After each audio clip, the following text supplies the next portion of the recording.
Auspicia este programa Nono Luigi, Campo Hotel.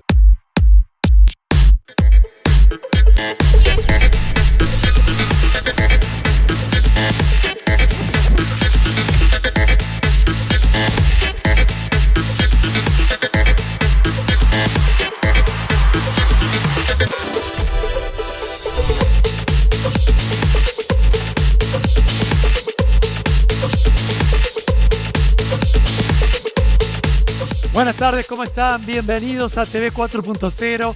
Estamos muy contentos de compartir otra tarde de ciencia y de tecnología por el 12. Tenemos de todo para compartir hoy, además de este hermoso estudio, como ya lo están viendo, con todos los colores de la primavera. Arrancamos con un tema muy importante en un ratito nomás y tiene que ver con videojuegos. Como estamos viendo ahora, una industria que crece cada vez más, no solo en Argentina, sino también en el mundo, y muchos lo están comparando en ingresos con la industria de la soja. También vamos a estar hablando de un tema que tiene que ver con inteligencia artificial. Con tantos parámetros que tiene, ¿cómo imaginará el futuro? Ahí estamos viendo algún anticipo. Ciudades inteligentes, ciudades que están interactuando entre sí todos los elementos y también mucho más amigable con el medio ambiente. Pero antes de todo esto, como siempre, hacemos un viaje en el tiempo.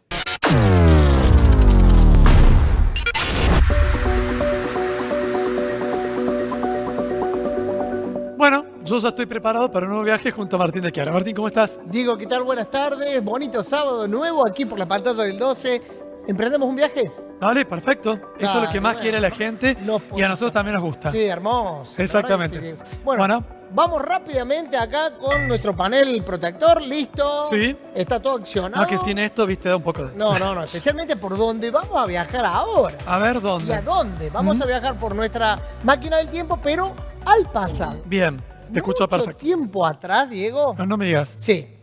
Aproximadamente el año 3000 a.C. Nos vamos re lejos. Y nos vamos a ir a Egipto.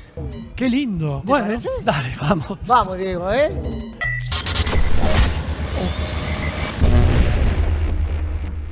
Esta vez se movió un poco más, Ahí Martín. está, sí. Estuvo medio raro el viaje. Egipto, realmente, Egipto, mirá las ¿eh? pirámides, ¡Qué hermoso! Diego, no. Bueno, Diego, ¿por qué? ¿por qué estamos acá, Diego? Sí. Porque nuestra máquina del tiempo nos ha traído para empezar a viajar en este fascinante mundo que tiene sus orígenes o su principio para aquella época, para la humanidad, que es el estudio de la astronomía. Uy, qué lindo la astronomía. Uy, para cómo Egipto siempre precursor en muchas cosas, ¿no? En muchas cosas.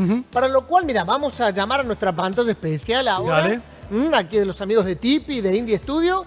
¿Qué vamos a hacer? Básicamente a empezar a ver en las imágenes lo que se proyectaba para aquella época, o las primeras referencias que había. Sí. Donde los sacerdotes y personas que estaban en ese entorno comenzaban a estudiar las estrellas. Claro. ¿Qué pasaba en el cielo? Casi Las que dedicaban luminarias su vida a eso, ¿no? ¿Y qué pasa? Empiezan a analizar el sol, las estrellas, y para justamente la época se utilizaba lo que es el sistema estelar para la navegación. Como guía. Como guía. De hecho, muchos también lo tomaban como método de referencia cuando había que sembrar, Claro, o sea, con el tema la de agricultura. o cosechar. Como así también predecir algunas inundaciones del río Nilo. Seguimos avanzando, Diego, adelante unos 200 años aproximadamente. Desde Babilonia se llevaban a cabo muchos estudios a nivel astronómico que se mezclaban con la religión. Bien. También tomando como referencia es cuando se comienzan a registrar algunas de las posiciones de las estrellas y los planetas. Bien, los primeros. Los primeros. Eso lo hacen justamente para ya tomar o sentar las bases de lo que vendría.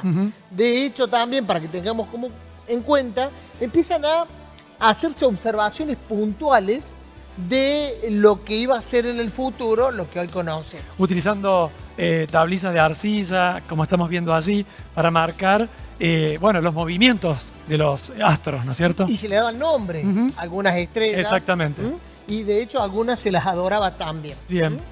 Seguimos avanzando en el tiempo y lo notable de todo esto es que ya en un periodo no muy lejano se llega a lo que Grecia llega a ser un punto de referencia y crucial en la historia de la astronomía. Hay un joven o un personaje que aparece que es Aristóteles. ¿Quién no? Claro, ahí ofrece una visión totalmente diferenciada de todo que iba a ser revolucionaria.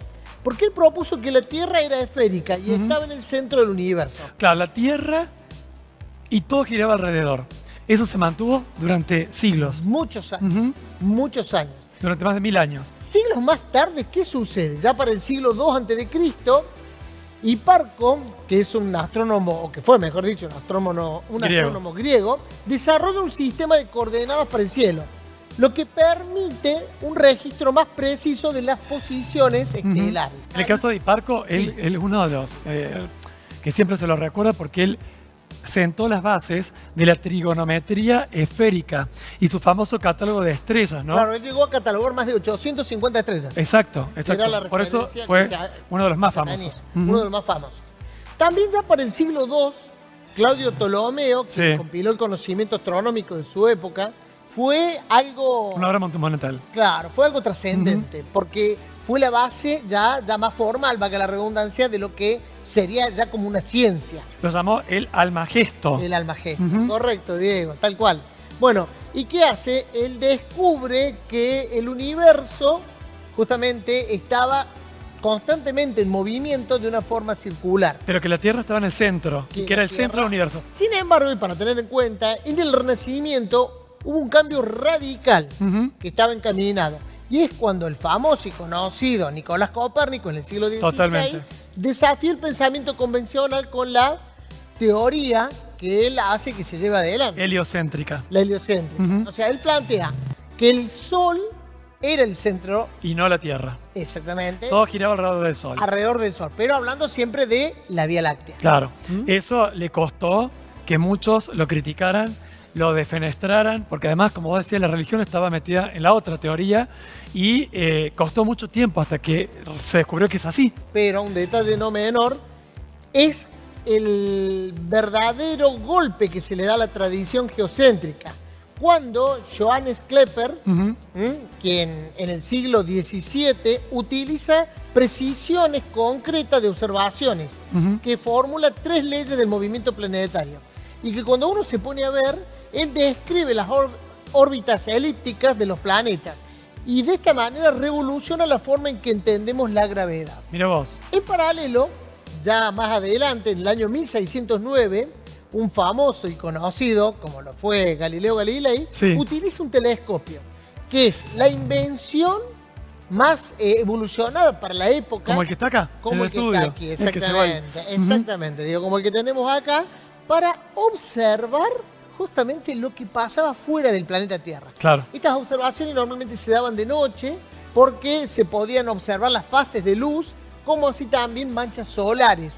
Ya en 1687, el famoso Isaac Newton, él lleva a cabo una obra muy conocida, que es Philosophic Naturalis Principia Mathematica, donde formula la ley de la gravitación universal. Enseña que la misma fuerza que mantiene la manzana en el árbol también rige el movimiento de los planetas y de las estrellas. Ese ejemplo tan cotidiano, tan simple, sirvió para que se entendiera. Claro, porque Newton lo que hace es unificar la física y la astronomía y él es el que hace o sienta las bases, valga la redundancia, para la ciencia moderna. Para el año 1929, Diego, la invención de la fotografía astronómica y el espectroscopio revolucionan la astronomía a nivel general. Porque ¿qué sucede, Diego? Ya permite a los científicos explorar desde otro punto de vista lo que es la composición de las estrellas, las galaxias, su rotación, sus formas y demás. Y es cuando Hubble observa que el universo se estaba expandiendo de una forma reveladora.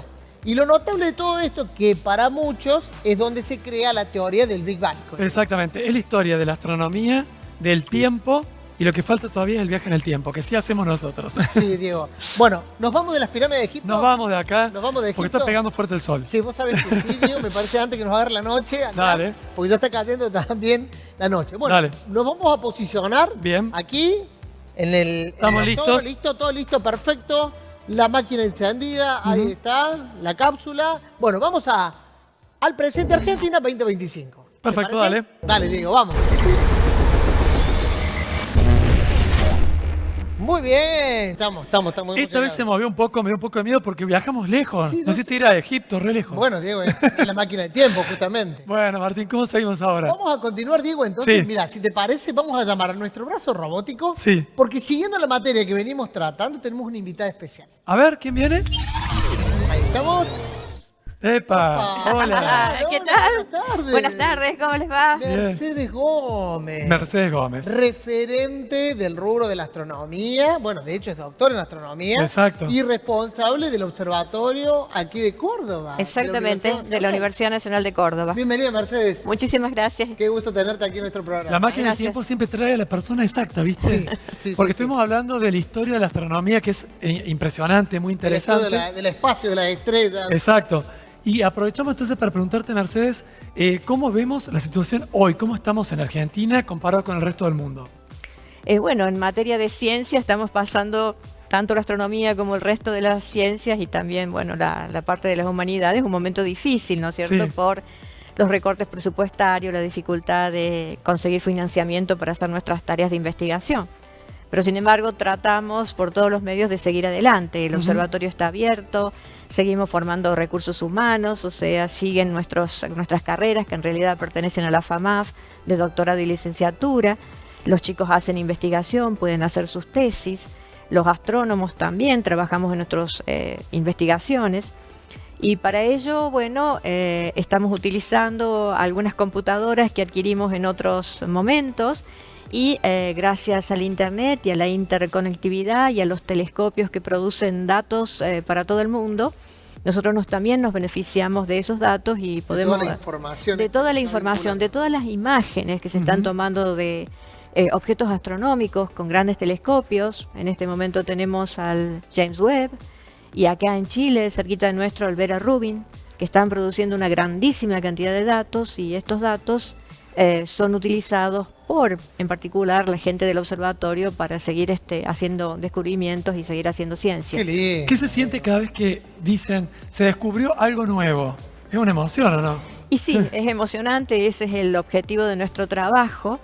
Y bueno, lo que ustedes no saben es que también hay muchas frustraciones entre Seguro. medio. Claro. Siempre para lograr un objetivo uno no es tan fácil, siempre hay problemas, dificultades de un tipo y de la otra. ¿Cómo está la astronomía con la inteligencia artificial? ¿Está ayudando para evolucionar? Bueno, está siendo fundamental, Mira porque vos. de esos telescopios que yo les comentaba hace un ratito, el James Webb, el Roman, que va a estar en servicio muy próximamente, o incluso los telescopios que tenemos en tierra, obtenemos una gran cantidad de datos por noche, digamos, por noche de observación. Y entonces en la mayoría de ellos hay muchísimos objetos astronómicos y tenemos que clasificarlos primero y después, bueno, hacer un estudio exhaustivo de cada uno de ellos. Entonces la inteligencia artificial nos ayuda mucho a descubrir patrones o a reconocer patrones y hacer esa primera clasificación que separa la paja del trigo. Perfecto. Y después Les ahorra tiempo. y nos ahorra muchísimo tiempo porque selecciona los objetos principalmente de nuestro interés y después, bueno, nosotros con métodos más sofisticados, estudios más detallados, los podemos confirmar y caracterizar. Algo notable, digo, que por ahí es muy interesante hacer mención también, porque Argentina cuenta con puntos estratégicos de observación, ¿no es cierto? Sí. Córdoba, ¿qué más tenemos? Tenemos San Juan, donde está el telescopio de mayor diámetro en el país, en Leoncito, es un telescopio de 2,15. Y acá en las Sierras de Córdoba, en Bosque Alegre, tenemos el 1,54, que es un telescopio histórico. Ese telescopio fue el que permitió desarrollar lo que es hoy la astrofísica. Es decir, hasta el momento, en el año 1942, que entró en operaciones ese telescopio, el observatorio y la astronomía argentina era muy de mirar la posición de los astros. Y con este telescopio podemos descubrir cuál es la naturaleza de estos astros. Cómo son las estrellas, son todas iguales, son todas jóvenes, son todas viejas, cómo se diferencian las estrellas de los planetas, de las galaxias. Toda esa ciencia la posibilitó en Argentina el telescopio de Bosque Alegre. Conozco ese lugar, el telescopio también es hermoso y los invitamos, ya que están, a los cordobeses y a toda la gente que nos está viendo en otras provincias, en otros países, a que vengan a conocer el Observatorio Astronómico de Córdoba, que tiene un montón de cosas interesantes, visitas guiadas, siempre tiene algunas actividades, así que felicitaciones y muchas gracias. Gracias a ustedes. Gracias. Martín, estamos haciendo la pausa y recién hablamos cómo inteligencia artificial está ayudando, por ejemplo, en la astronomía, en muchos sectores. Tal cual. Pero también muchos lo utilizan para pensar cómo va a ser el futuro. ¿Te imaginas cómo va a ser el 2100? 2100, Diego. 2100. No sabemos lo que va a pasar la semana que viene, Diego. Bueno, pero según inteligencia artificial, juntando patrones históricos y con los avances que tenemos hasta ahora, ha imaginado el futuro. ¿Querés ver cómo es? Vamos a ver. Con eso vamos a la pausa, ya volvemos. Dale.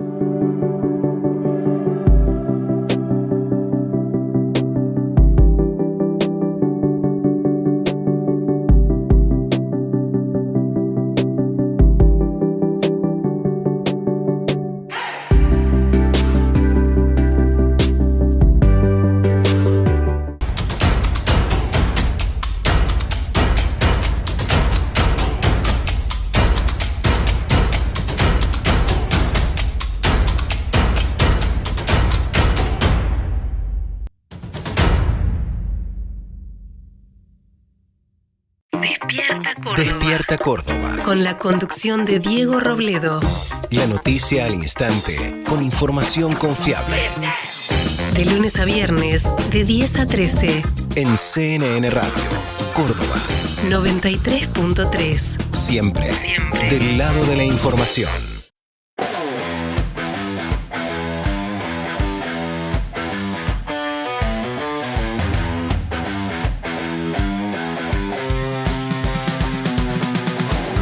Nono Luigi, Campo Hotel.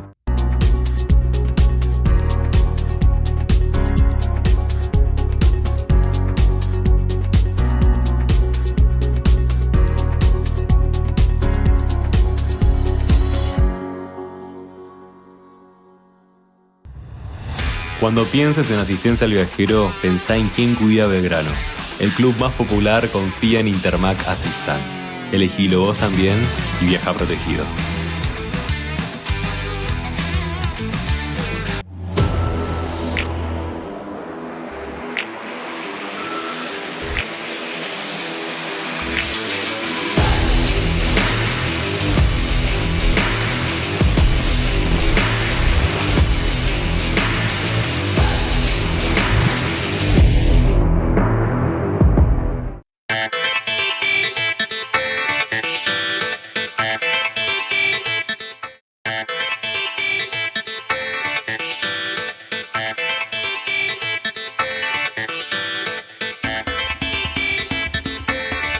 Continuamos en la tarde del 12. Siempre les recordamos que pueden seguirnos a través de nuestro Instagram, @tv_4.0, y el código QR que aparece ahora en pantalla, escánenlo con el celular para obtener información y participar de sorteos. Como veían recién cuando bajaba el dron en nuestro estudio, tengo un invitado. Hernán López, ¿cómo estás? Bienvenido. Muy bien, muchas gracias por tenerme acá. Hernán es presidente de la Asociación de Desarrolladores de Videojuegos de Argentina. ¿Qué título, eh? Sí. Presidente de ADVA, es mucho más corto y directa, bien, sí. Pero para que la gente entienda. Para que entienda que es ADVA, sí. Vamos a hablar de videojuegos porque una pregunta interesante. Tengo entendido que vos hace décadas que te dedicás a esto y vivís de los videojuegos. ¿Es sí, así? 17 años. Un montón. Estamos grandes. ¿Y cómo se puede? ¿Cómo se hace? ¿Cómo se hace para vivir de la industria de los videojuegos? Bueno, o sea, ahora hay muchísimos caminos para entrar a la industria de videojuegos. O sea, desde estudiando en una carrera como la que tenés en la Universidad Provincial de Córdoba u otras privadas, que también hay un montón en distintos lugares.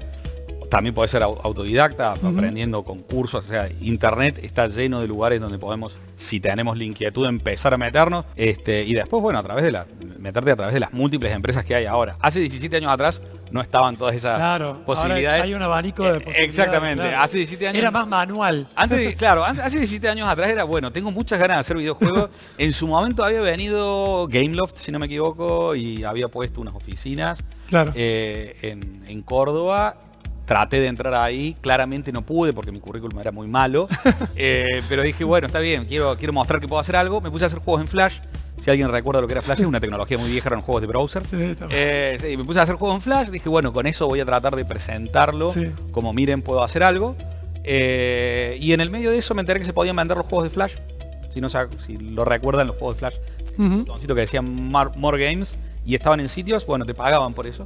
Entonces, mientras estaba haciendo eso, lo vendí a uno de los juegos y nada, de ahí empezamos a vender más y más y más juegos. Y cada vez con más tecnología. Y cada vez con más gente, exactamente. Bueno, ahora tenés juegos muy buenos que están también muy visibles en las redes, en las plataformas. Sí, el último juego que sacamos con Epic Zama, ahí salió Unusual Findings, que es una aventura gráfica retro. Es retro, pero también los personajes están muy realistas, muy bien hechos. Toda la narrativa del juego y todo lo que tiene que ver con ese juego en particular trata de generar el sentimiento de nostalgia. La idea del juego, el jugador se basa con una cosa concreta, un sentimiento concreto que tiene que salir. En este caso era todo nostalgia. Entonces tenés gráficos que son pixel art, tenés música que es de los años 80, o sea, está licenciado el tema You Spin Me Round Like a Record, otros temas de Retrowave que están muy buenos. Inclusive hicimos la música, la hizo Tomás Ferrero, que es el de Rayos Láser. Exacto. Hizo toda la música, que es un track espectacular. Los actores de voz también están muy bien y tratan de tener esa onda ochentosa. Bueno. Y para Rusia lo que conseguimos fueron el mismo actor de voz que hace Martin McFly para el doblaje ruso, hace de Vinny, que es el protagonista, que es muy Martin McFly, en Unusual Findings. Tengo una pregunta, ahora como presidente flamante que sos de esta asociación, ¿qué te preguntan, qué te sugieren, qué ideas tienen para potenciar aún más esto en Argentina? La industria de los videojuegos argentina lo que hace es exportar en un 99% de los casos. Si bien cuando uno lee el informe dice que uno de los mercados a los cuales la industria de los videojuegos también apunta es a la Argentina, pero no es al jugador argentino, sino es a otra empresa de videojuegos argentina a la que se subcontrata, que esa cuando sale el producto final siempre es afuera. Yo creo que lo que ayuda al sector sin duda son misiones comerciales inversas. Bueno, acá también hubo, digamos, hay políticas que son muy buenas. El Carry Bet que se hizo acá en Córdoba es algo que anduvo muy bien, que está muy bien que se empiecen también a activar en otras provincias. En Cava estamos trabajando, por ejemplo, para que también exista un Carry Bet de videojuegos como el que hay de Córdoba, porque hay algo que tiene muy bueno este sector, que lo único que hace es emplear gente, ¿sí? O sea, no necesita mayor infraestructura que una buena conexión a internet, una computadora, ni siquiera un computadorón, una compu buena y talento. O sea, entonces es una industria que está buena porque puede trabajar en donde sea. Mirá los números, yendo a números directamente, la facturación de videojuegos superó la facturación de la soja mundial. Nosotros decíamos antes, no, porque los videojuegos facturan... Son solamente para divertirse. No, pero está bien, está muy bien que sea para divertirse. Pero no lo veía alguien como una fuente de trabajo. Pero es una fuente de trabajo espectacular y es una industria muy buena. O sea, antes decíamos, bueno, factura como la de cine, ya facturó más. Factura como la de la música y la de cine, facturó más. Y ahora ya decimos, bueno, directamente factura más que la de la soja, que es algo que el argentino entiende muy, muy fácil. Mirá vos, Hernán, acaba de tirar muy buenas ideas, buena información y también abriendo la cabeza a mucha gente que no hace falta ser joven. Porque también seguro que los más grandes han jugado un montón de videojuegos y hay como posibilidades para todos, ¿no? No, a ver, los videojuegos son para todo el mundo. Claro. La demográfica que más consume videojuegos está entre los 25 y 35 años. No son tan jóvenes tampoco. Has contagiado con tu entusiasmo a muchos, seguro, ¿eh? Y estás abriendo la cabeza a muchos para poder tener una posibilidad más de trabajo. Cuando dicen no hay trabajo porque mirá la cantidad de cosas que hay para hacer y no saben o no se enteran. Hernán, muchísimas gracias. Muchas gracias a usted. Un gusto enorme. Gracias. Igualmente. Seguimos ahora nosotros con el programa y con el ingeniero Tomás Gil y Alimentación 4.0. Este tomate fue producido completamente en el laboratorio, sin necesidad de una planta completa. ¿Cómo es posible? Mirá, te lo cuento. Un equipo de investigación formado por 2 universidades de Países Bajos lograron obtener tomates sin la necesidad de hojas, de raíces, ni siquiera de luz solar. Todo comienza con células meristemáticas, que son células madres presentes en la planta que luego pueden transformarse en tejidos. Por medio de proteínas se estimulan estas células para que se genere el meristemo, una zona donde normalmente crecen los tallos y las flores. Luego, mediante señales hormonales, se fuerza a la planta a que florezca sin necesidad de que tenga que crecer. Una vez formada la flor, se poliniza o se estimula químicamente y ese fruto comienza a crecer en un medio estéril con azúcar y nutrientes. Este avance podría revolucionar la agricultura, ya que permite la producción de alimentos, en este caso del tomate, con menos recursos, menos espacio y más rápido. ¿Y vos, te imaginás la producción de frutas sin la necesidad de tierra, de sol o de hojas? ¿Las consumirías? Bien, Tomás Gil siempre con temas interesantes, Martín. Así es, Diego, muy bueno, ¿eh? ¿Cómo seguimos? Seguimos ya para el cierre, recta final. Vamos con un dato tecno. Bien. Mirá, acá nomás, Brasil. Son los pioneros, Diego, en el desarrollo de árboles artificiales que purifican el aire. Sí. Qué bueno. Mira, son innovaciones tecnológicas que están diseñadas para integrarse en entornos urbanos. Estos capturan los contaminantes y mitigan los efectos del cambio climático. Para que tengas una idea, estos dispositivos que estamos viendo son autónomos, Diego, y pueden ubicarse en lugares donde los árboles naturales no pueden crecer. Mirá vos, qué interesante. Increíble. Vos sabés que recién veíamos cómo va a ser las ciudades del futuro, ¿te acordás? Bueno, también plantean eso, que la tecnología se va a usar no apocalíptica sin nada. Al contrario, va a ser muy verde y se va a utilizar para cuidar el ambiente como está pasando ahora. Todo eso lo dice la inteligencia artificial. No, pero también lo estamos viendo, que eso se está haciendo. Hay algunos pasos que se están dando, ¿no? Pero bueno, el tiempo, como siempre decimos, tendrá la respuesta. Tal cual. Martín, ¿nos vamos? Nos vamos, Diego. Hasta el próximo sábado, como siempre. Chao. Hasta las 19. Feliz sábado.